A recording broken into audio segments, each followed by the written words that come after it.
Are we live? It says live, but there's no.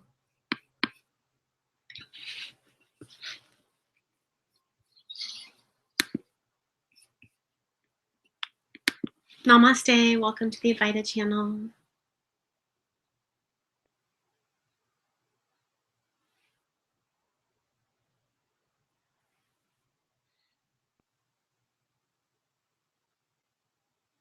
I'll be reading from Ananta's book today, but first I wanted to start with a meditation with Muji and just paying honor and respect to our beloved masters. Muji Ji Ki Jai. Ananta Ji Ki Jai.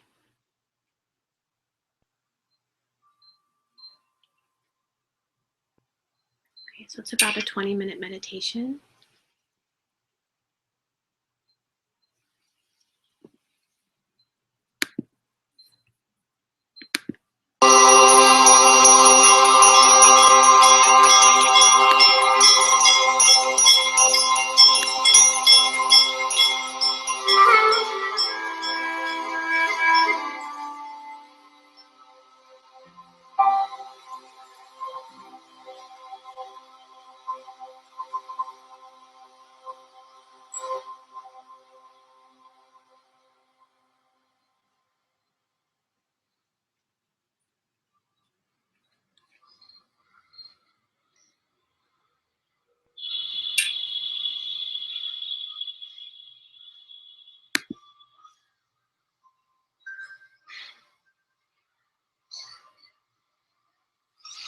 Just as you are here like this,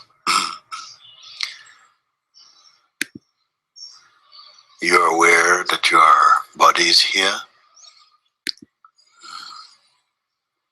Senses are functioning naturally. By themselves, they don't need any manager. Be aware of this.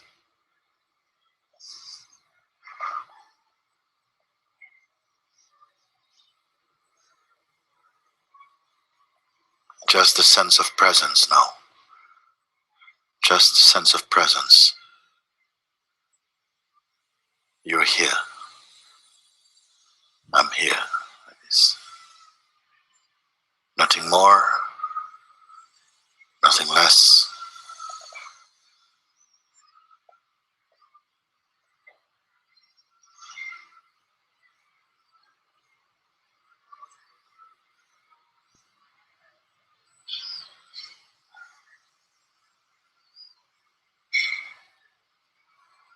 If any thought should arise, it is only a sensation, only a movement. You need not follow. You're the space, the vastness in which all movements are perceived. You are not moving, not following.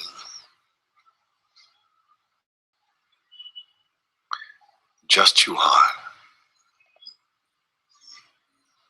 You're not resting, not working, not reclining. Simply you're here.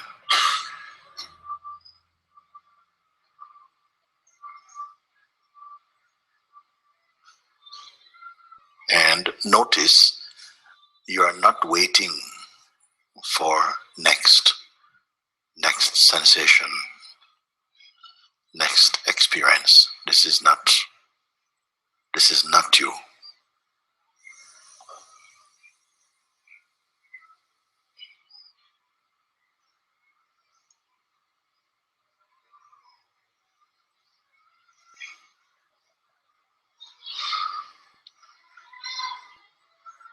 You're aware of the sounds that come and go.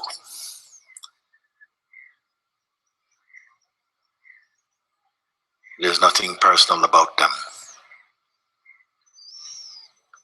They are not arising for you. Just movements in the field of consciousness, that's all.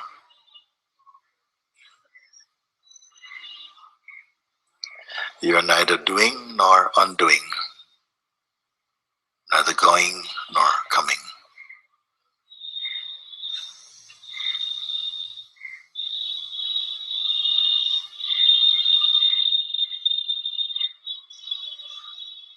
You are the limitless self, immeasurable.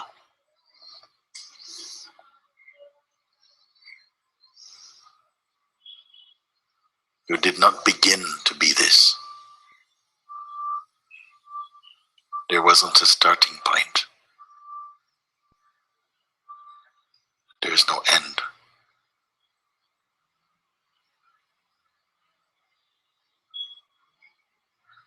There's nothing to be afraid of.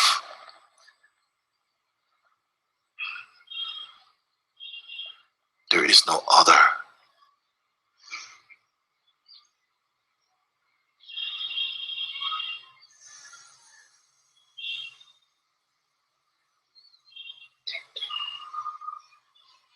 You are not waiting to become.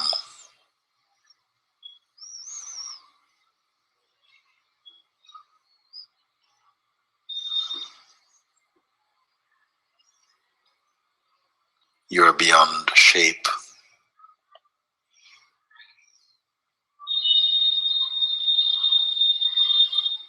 perceiving time.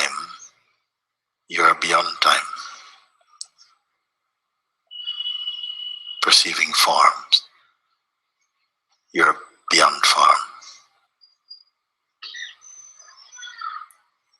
perceiving activities. You are beyond activities, perceiving concepts.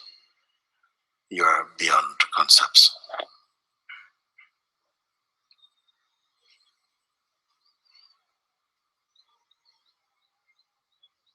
Yet nothing defines you, nor confine you.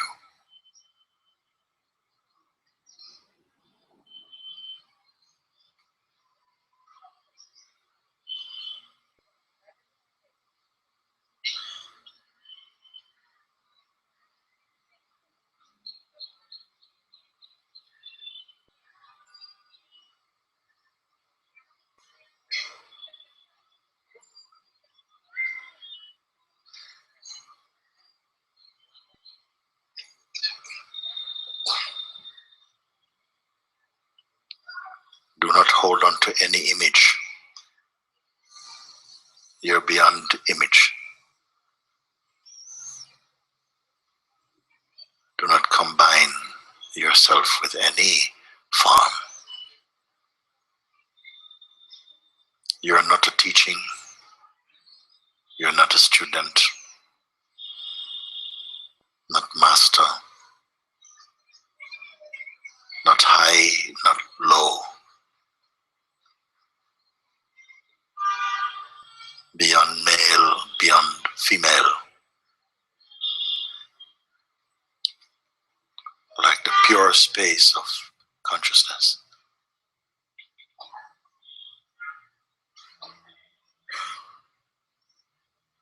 Timeless, beyond the concept of timelessness.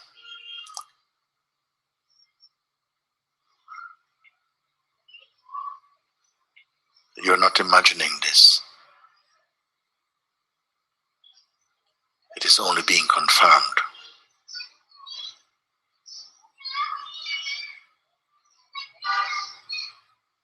You're not believing this.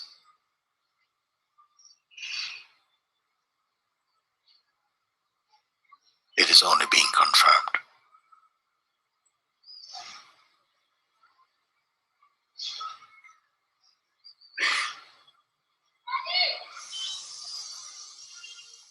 All ideas, all concepts, such as growing, evolving, becoming,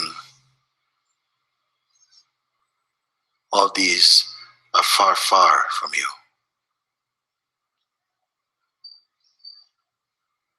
You're neither starting nor finishing.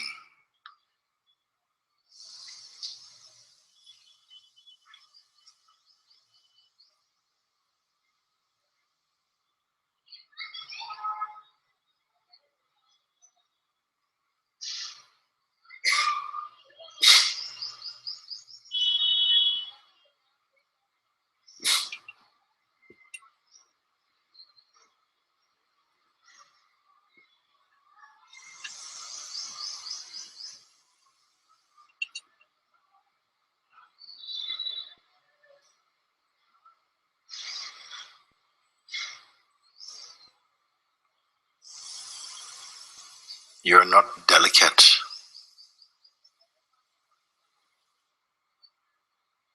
You're not a flower.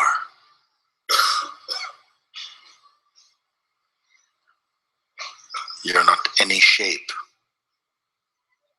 Though all these are perceived in you,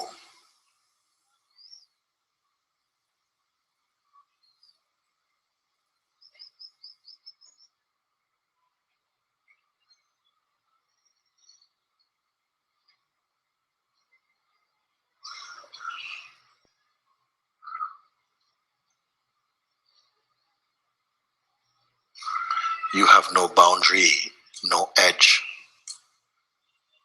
Look and see for yourself.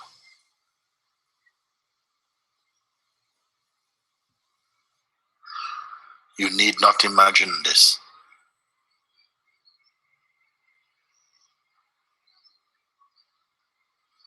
There's nothing to study here.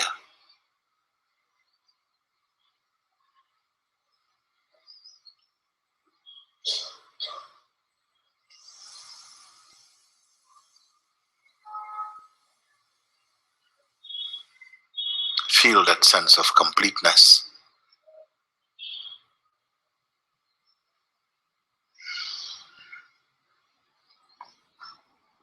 Silent and vast.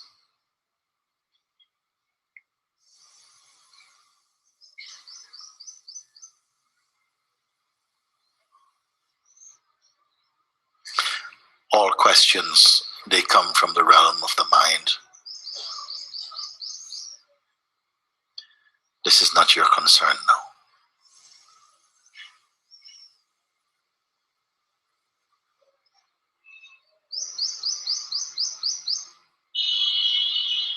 Listen to the sounds that come. Where do they land? Who hears them? Like clouds, they float through this vast space of pure awareness.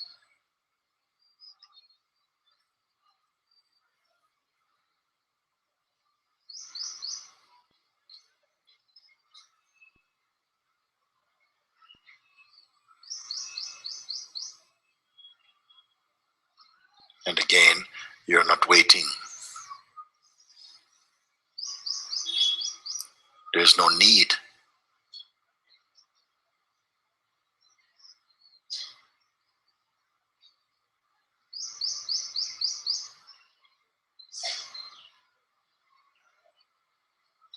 You're neither fast nor slow,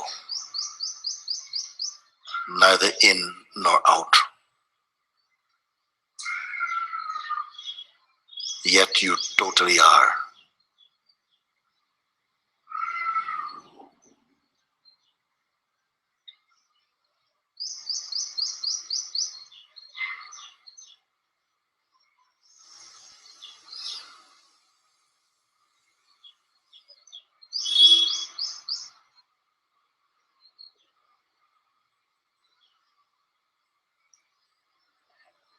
Observing the senses, you're beyond the senses.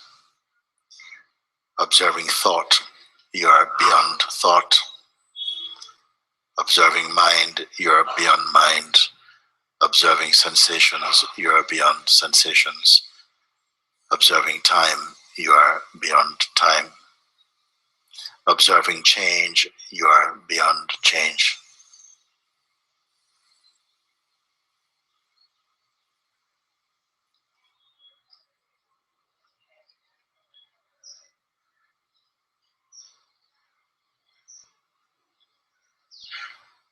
You are yourself effortlessly.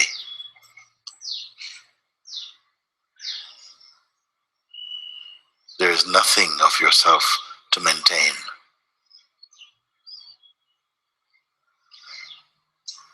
You cannot be maintained or contained.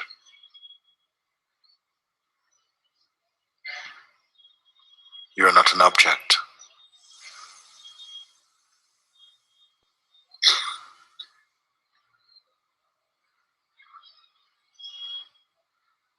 The body is an object. Observing the body. you're beyond body. Observing moods, you're beyond mood. Observing memory, you're beyond memory. Observing intellect, you're beyond intellect.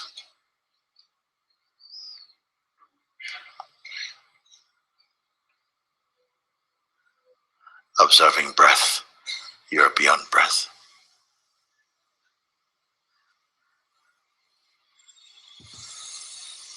Observing silence, you're beyond silence. Observing space, you're beyond space. Yet no one can find you.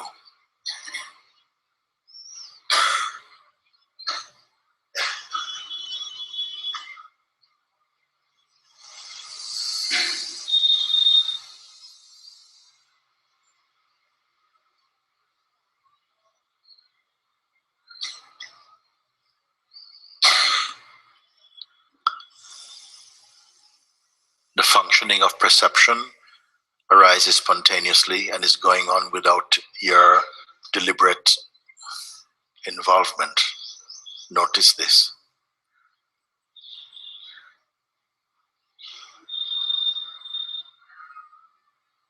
Yet your noticing is not placed in any direction, neither north nor south, nor east nor west. You're neither above nor below, like everywhere.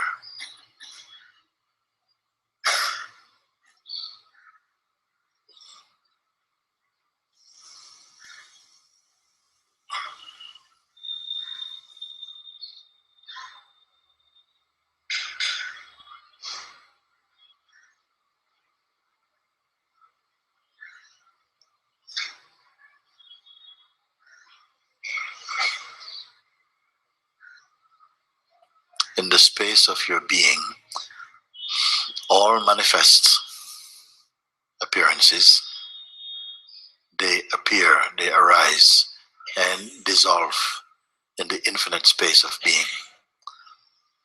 This is witnessed in you.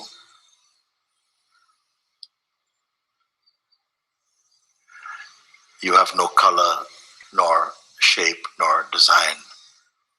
Be aware of this. Yet you're also here in this body, experiencing also.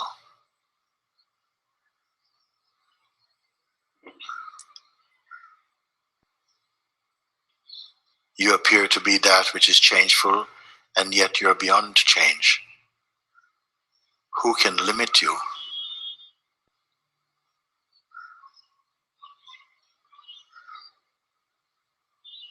You appear to be the thinker, and yet the weakness of the thinker. Who are you?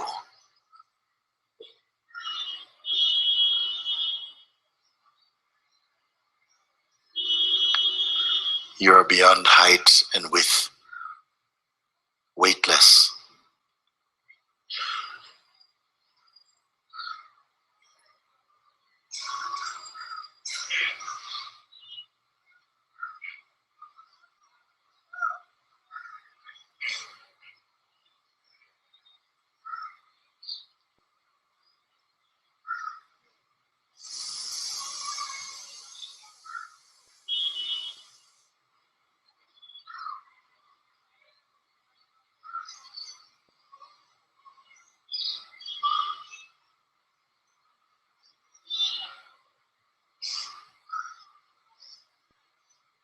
Pay attention to that space where there's no waiting, no expectation, no definition.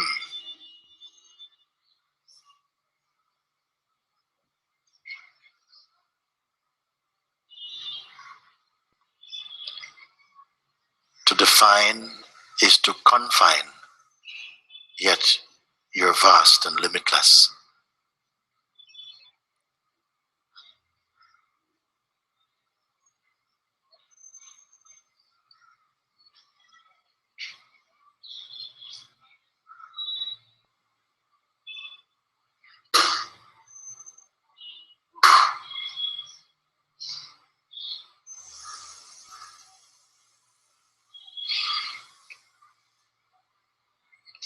In a few moments, you will hear the sound of the bell, and it just indicates that for now, this session will close.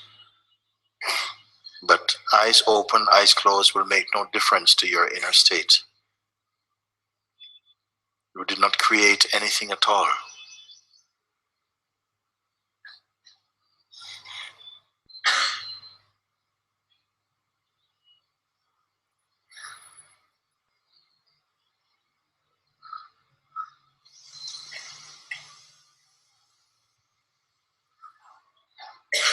What you are can never be over.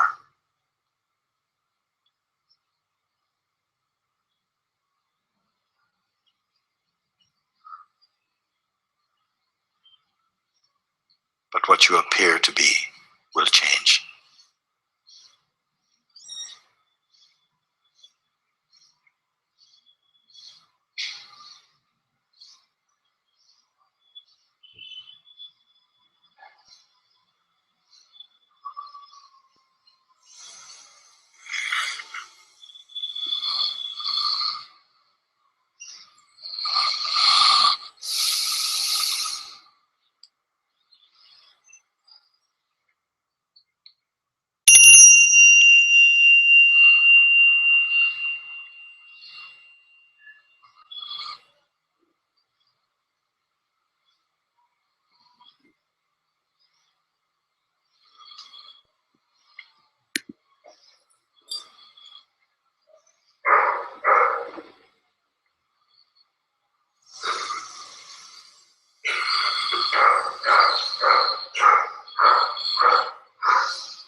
Om Shaya.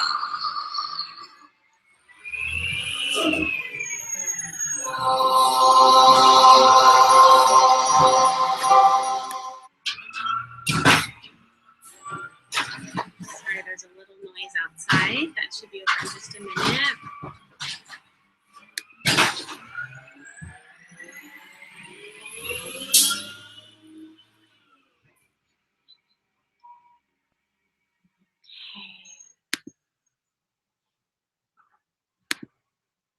So I'm going to start where I stopped last week. So I'm reading Can You Stop Being with Ananta by Ananta. These are transcripts from Satsang with Ananta, and they're actually all available on the website, on Ananta's website. They're all free downloads if you'd ever like to read them for yourself. So I'm starting on page 17. We stopped in the middle of the chapter last time.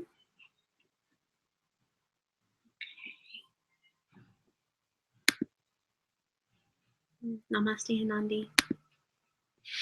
Okay.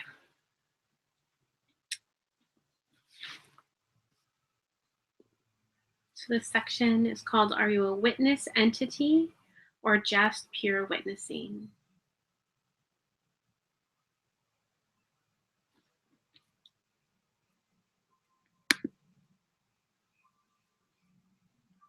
Just making sure this is still on. It looks a little frozen on my side. Okay. All right. Questioner, it is clearly sensed. The seer never comes, never goes, and I am that. But there is still a person here. It is sensed as an energy contraction. Please help me melt that. Ananta. Let's examine the first part of your statement. It says that the seer is ever present, but we did not say that actually. We said that the seen is ever present. There is an important difference in these two words. The seer presumes the presence of an entity which owns the seen. You're still referring to yourself as a thing. The seer is an entity. It sounds like a thing. Then simply we can ask, what does the seer look like? What are the attributes of this seer? Where does he live? Can you tell me just one attribute of this seer? But without the evidence of even one attribute, don't believe that it exists. At least one attribute we must be able to say for our belief in something to exist. At least something we must know about it. Can you tell me one thing about this seer entity? Why this is so important to see is that the person entity might be still getting some juice from the belief in the seer entity. And once it is seen that there is never an entity here at all is just pure seeing, pure witnessing. Awareness itself, then, even if a very heavy idea of personhood is here, it is only like a dark cloud in the sky. The sky is untouched by whether the cloud is dark or it's very light.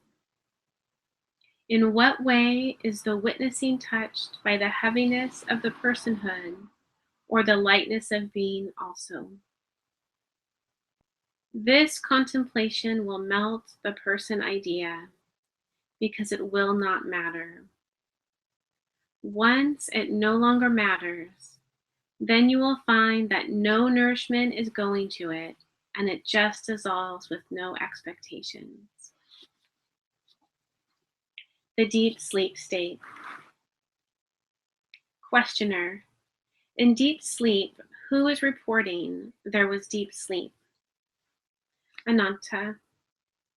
Witnessing is ever present even in the deep sleep state. Awareness does not sleep. Awareness experiences even sleep, that the body was very tired, it went to sleep. Not even sense of I am would be there. Then when the waking up would happen, the sense of I am would wake up. The world would wake up. All this would be here, and the realization that I experienced some sleep. Who was witnessing even sleep? The same awareness which witnesses the waking state is the witnessing of sleep also. Thoughts about death which come from identification with the body. In any state, there is nothing special about this body. In one night, you could have a million dreams with a million different bodies. Each could seem like a full lifetime. When you go to sleep at night, you could have a million dreams with a million different bodies, but it is the same being which seems to animate those entire universes, the same being which seems to animate this universe. What is the difference between the sense I am in a dream and the sense I am in this waking state? From this awareness itself, from the pure witnessing itself, it comes. All there is this witnessing, this awareness. Body or no body will also be witnessed by this awareness. Sleep or no sleep, dream or waking, all there is the eternal witnessing of all this. That is the timeless one. From within this pure witnessing itself arises this beingness. So from the pure seeing arises the pure being, and then all the play can start. What you can say in the waking state or the dream state is that this being cannot be stopped. The ultimate question, which shows you your absolute true nature, is the simplest question. Am I aware now? Am I aware now? This is awareness, being aware of awareness itself. Body pain and sickness.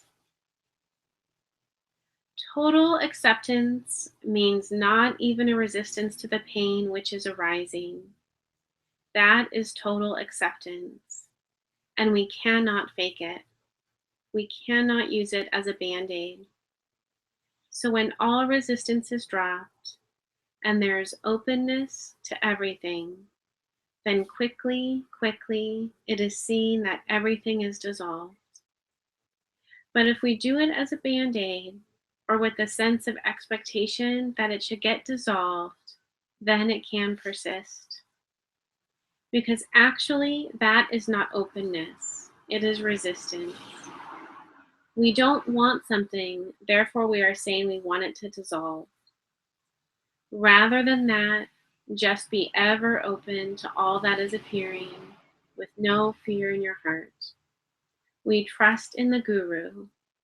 Just be ever open to all that is appearing. The presence is ever present. Questioner, Ananta, your presence is felt around the world. Thank you so much. This presence, this love, is actually melting a lot of energy contractions. Ananta, time and space are born from within this presence itself, so no space is too much for this presence. You could be sitting on Jupiter, but if you have an open mind, then this presence will reach you. Actually, the presence is ever present. It's only that your attention is with that presence now. An individual I never existed. There is nobody here that can run your life. No person can run his or her life. Nobody can sort out their life. It is life itself which sorts out everything. So ultimately, the question is, are you trusting this person which you believe yourself to be, or are you trusting life itself?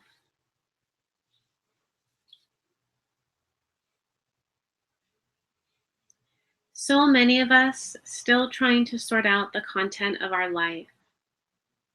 And one of the most important pieces of content, it seems to most of us, is the concept that in the content, the idea of me should become free. Isn't it? The idea of me should become free. But this idea of me cannot become free. As long as we are catering to this idea, then it will always be at some distance. It will always be just a little more. It will always be almost there.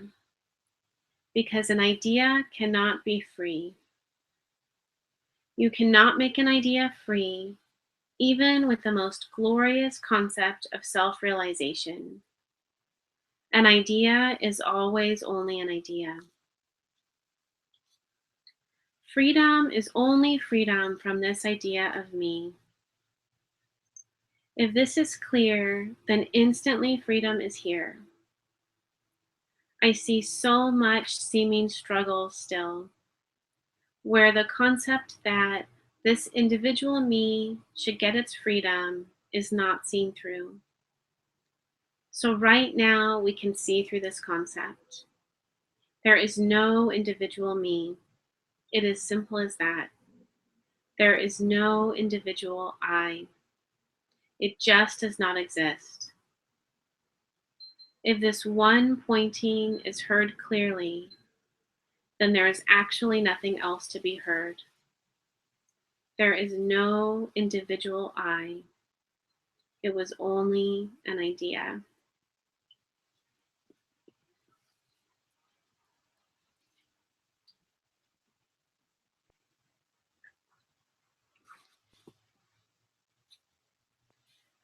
Who is the thought speaking to?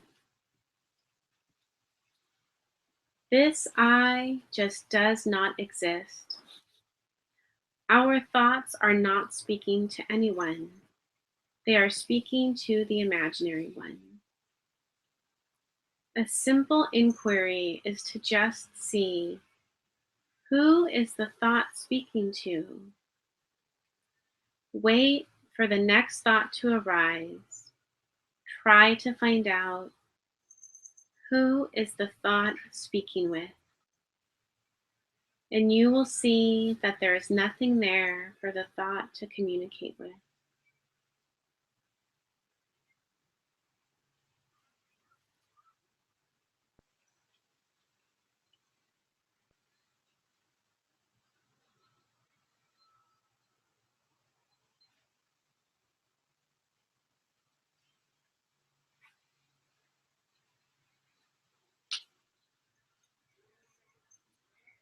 There is nobody here.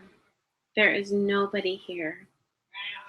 A thought is not speaking with anyone.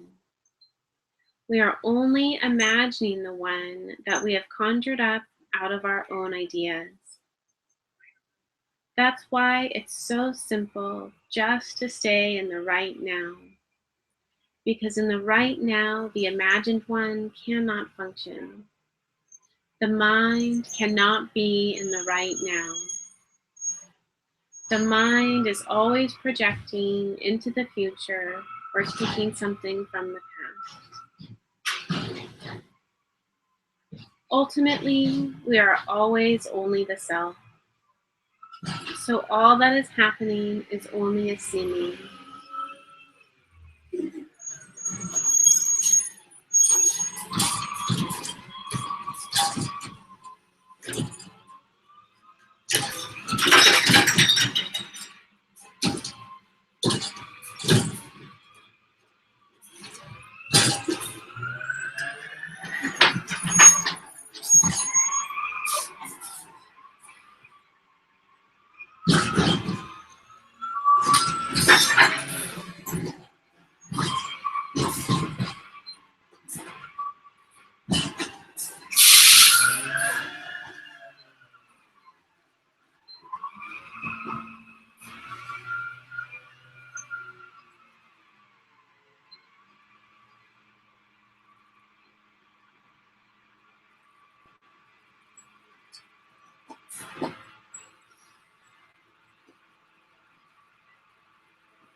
It's a little loud, but I'll keep going. Ultimately, we are always only the self. So all that is happening is only a seeming. All the suffering that is arising also is a seeming, so that unreality can be transcended. And once it is seen that all is the self, then it is seen that none of this actually happens. If you can't stand the heat, then stay in the kitchen.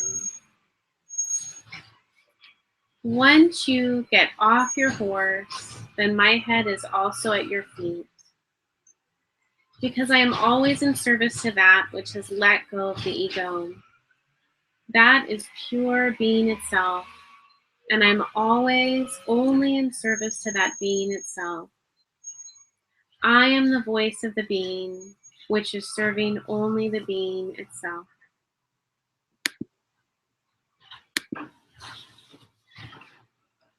But this voice cannot cater to the ego, and that is why the instant you get off your horse, in that very instant truth in this voice will be immediately heard.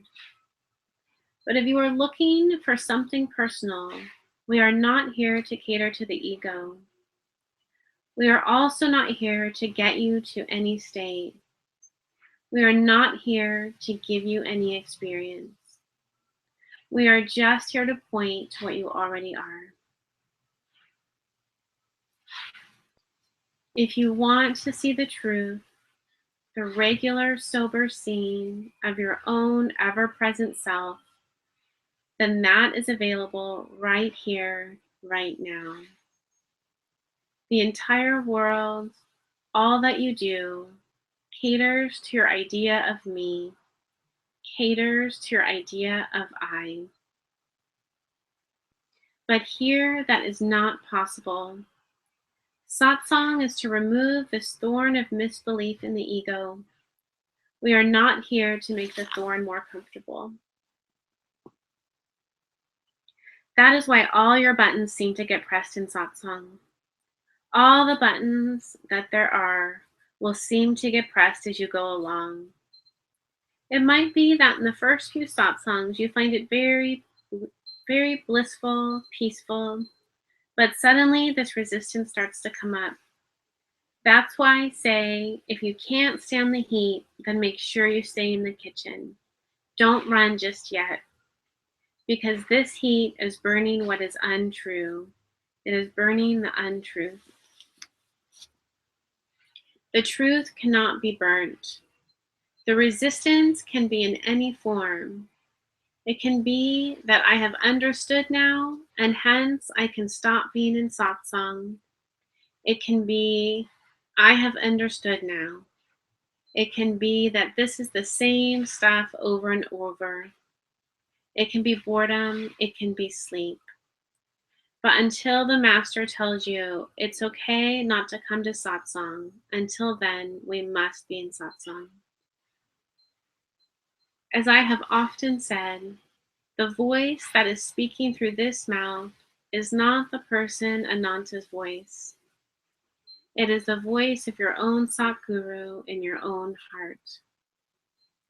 And once you come to the point of constant communion with this, your own inner guru, your own guru, then the external master can say that you are constantly in satsang anyway. Stay in satsang because we will take away the last blade of grass that you are carrying. Your bag will be made completely empty, and also your bag will be taken away. Nothing, nothing, nothing will be carried out of satsang. All will be surrendered here in the fire of satsang. To some of you, this might still seem like a scary thought, but actually it is the most auspicious. To be completely empty is the most auspicious. In the right now, you are completely empty. Become bereft of all ideas and notions and concepts about yourself. Who lives here now?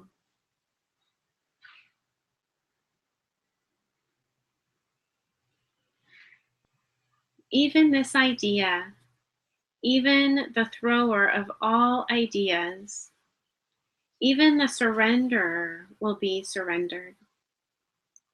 You know what the good news is? That all is already surrendered. We are only dreaming about all of the struggle. We are dreaming about the search to find ourself. You are already the self. There is only presence here. You are the doer and the experiencer. Questioner. I can do nothing. It all happens on its own. Ego reactions and pain, etc. Ananta. All is flowing on its own, yes. It must be also seen that if we say that consciousness is the one doer, we say Guru is the one doer. Tvamkarta means you are the doer. But this is only half of the truth. The other half is Tvam Bhakta. Not sure if that's pronounced correctly. Which means you are the experiencer. So we cannot say, you are the doer, and yet I am the experiencer. Because you are the doer itself means you are all there is. God or consciousness is all there is. So if there is a sense that you are the doer, but I am the experiencer, then this concept that I am the experiencer also must be thrown away. Because this would imply that God is doing everything that is happening to you. It is not true. God is doing everything that is happening to God itself. Do we understand this? So the instant we have this feeling that this is happening to me, that means that we are still saying that I must be the doer somewhere. Because the one that is the doer is also the experiencer. We must be completely clear that if consciousness is the doer, then consciousness is also the experiencer.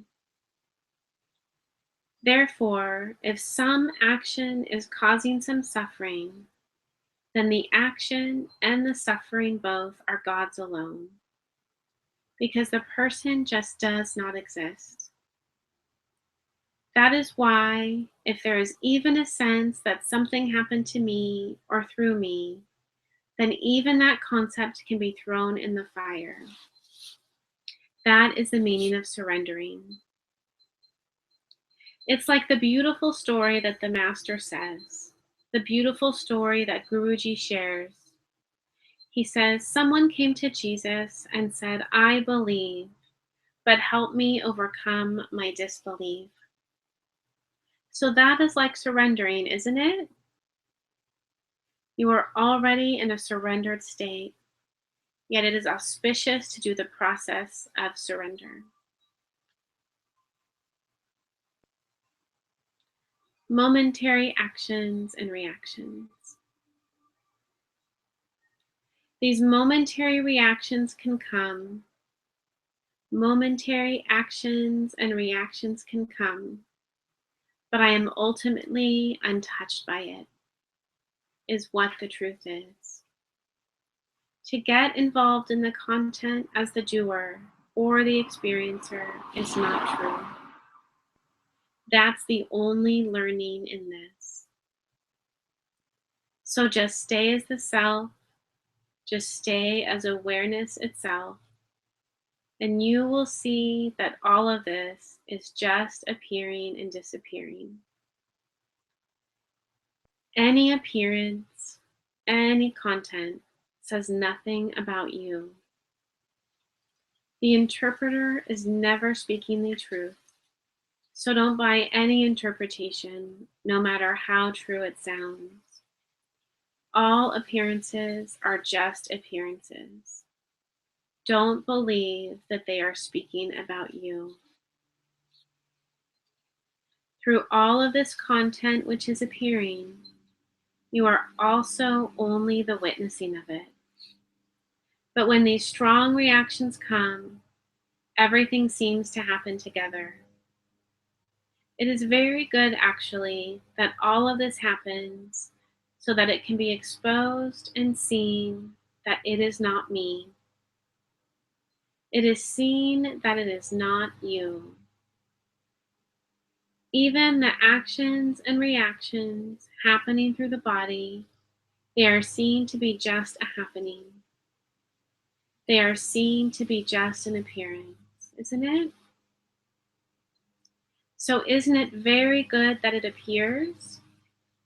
Because you can see that it can seem so real, and yet now you know in your heart that you are transcending it. How do I know this? Because you are still in satsang. Most beings in the strength of such strong physical discomfort might not have continued to be in satsang. It is very good, in the face of such strong resistance, to continue. To be in the presence of satsang is very good. Actually, it is not that much hard work also. Just a simple pointing that the witnessing is ever present anyway. You find that there is no distance between you and the witnessing. You don't have to make yourself the awareness, and you don't have to force the awareness.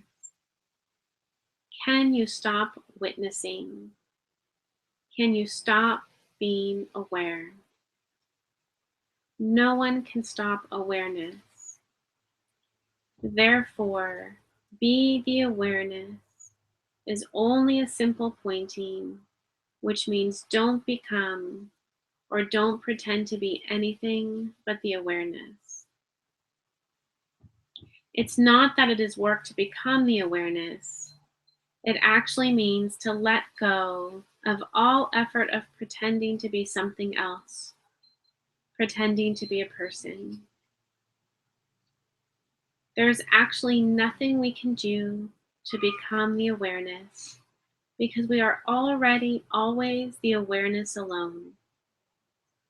It only means that we have to stop pretending or giving up our belief to some personal ideas. The individual I never ever existed here. It was only an imagination. You are never the ego. Witnessing is ever present. It just doesn't seem to always translate to feeling free. Whatever feeling might be present, you are not that. All feelings are just appearances. So don't believe that freedom is a state. We are not trying to bring you to any state because all states come and go, no matter how blissful or peaceful they might seem. You will find that you are only the stateless state. You are the one in which all states are born, untouched by any state. Who is aware? You say there is an isness. Who is aware of this isness? How are you able to report on the fact that is here? There is an awareness even of pure presence, isn't there? Awareness is prior to the I am. Questioner, just this emptiness is aware. Ananta, very good, very good. And in all of this, what are you? Questioner, I must be the awareness. Ananta, yes, very good. It's very simple actually, because we have simplified it so much now. Just in the simple question, are you aware now? We see that awareness alone is aware of awareness. It is the only non-phenomenal scene, awareness being aware of itself.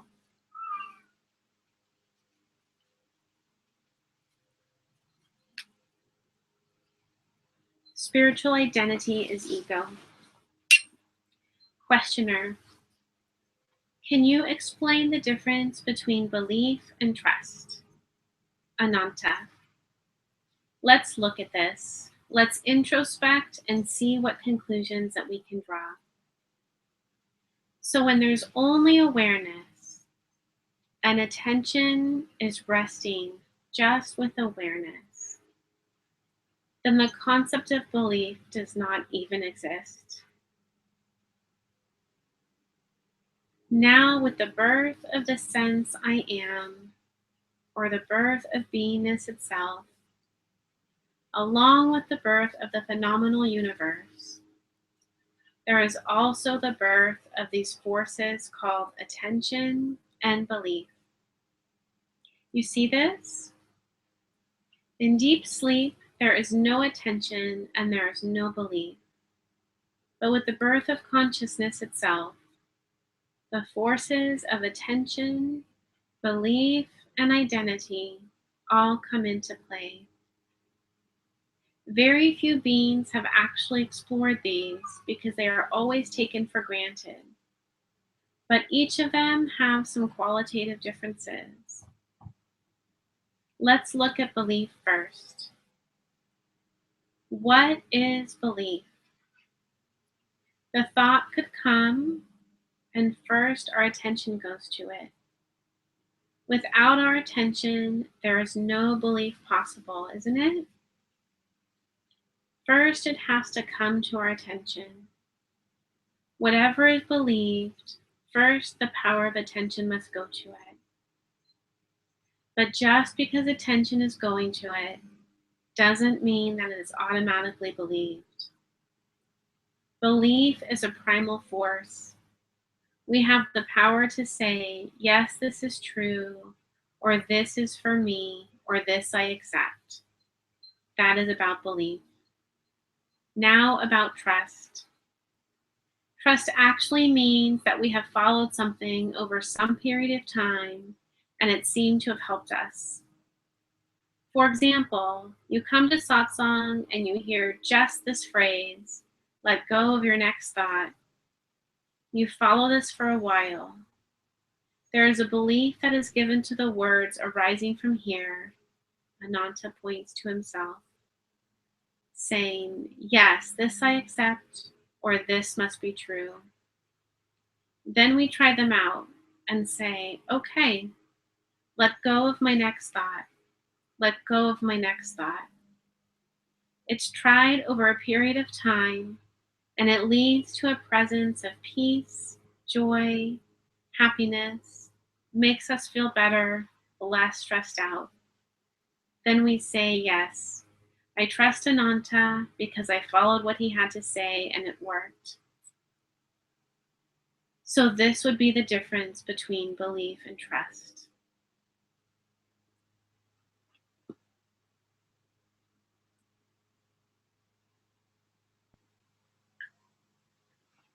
It's not that the person becomes free. All personal conclusions are false, even the truest conclusion. It could be a conclusion like, I am that, or it could even be a conclusion like, I am awareness. But if it's still coming from the person saying this, that the person has now become awareness, then it is still false, because all personal conclusions are false. You see this? Any conclusion you can make about the person is just another perpetuating belief for the false one, or the imagined one. If we have really seen that the imagined person just does not exist, then who are we saying is beyond it? Who are we saying is untouched by nervousness or fear or any of this? We can replace nervousness or fear with any conclusion that we can make about ourselves. What conclusion is it? Whose proclamation is it? Are we saying that being is now free? But being was always free. So even when we are saying that now I am the awareness alone, it does not mean that the person has become awareness somehow. It only means the idea of the person has been dropped, and I see that I was always the awareness alone. This is a very good point. It's a little subtle, so stay with me if you're missing it. The point is not that the person becomes something. I feel all of you must hear this. It's not that the person is now free. It's not that the person has understood something. It is only that the person idea itself is dropped, and it is seen that only witnessing was ever present. Only awareness was ever present, and that is my true nature. So we're not referring to the person as my now. It isn't the person's true nature to become awareness. The person never ever existed. The person has always only been imagination. We are talking about the real now. There are many who are now understanding it, but the point is that now this person itself must be shown the door. All conclusions about the person, all ideas about the person, no matter how glorious they might sound, are still false. Because even at the end of the journey, if it seems like the person has become free, then the journey is not complete. The journey never actually really started, because your true nature is awareness itself. But the seeming journey is not complete. If at the end of the seeming journey, there is still a person that says, I am free now. So be clear that none of this applies to your identity. Satsang is not for your identity. Satsang is just communion of consciousness with consciousness itself. It is consciousness speaking with consciousness, which is all that can happen anyway. You see what I'm saying? In reality, that is all that can happen. It is only consciousness here. But there's no pretending, even that it is Ananta speaking with the questioner. Sometimes that can happen that way as a pointing, but the point is that it is just consciousness speaking with consciousness. Consciousness is unable to have a problem, actually. Maybe it wanted this experience of having this problem and transcending it. That's why it created the identity of personhood. As a game, as a toy, how would being have a problem? What can trouble being? How can being suffer? Can anyone find a way to make being suffer? I would be very interested in this. The funniest thing is that there's no way to make the being really suffer, but it is being itself pretending to be a person suffering. If you believe yourself to be a spiritual person, don't even cater to this idea at all, because the spiritual person is nothing but the spiritual ego itself. Person means ego. If you're believing yourself to be a separate individual, a separate person, no matter how beautiful or spiritual, it is still ego. Let go of all ideas about yourself. Let go of all thoughts, proclamations, conclusions. Let go of any concepts about yourself. Be completely free in this moment now. Seems like that's a good place to stop. Thank you for being here today. It was a little noisy. Sorry about that. It's so beautiful to be together. Namaste.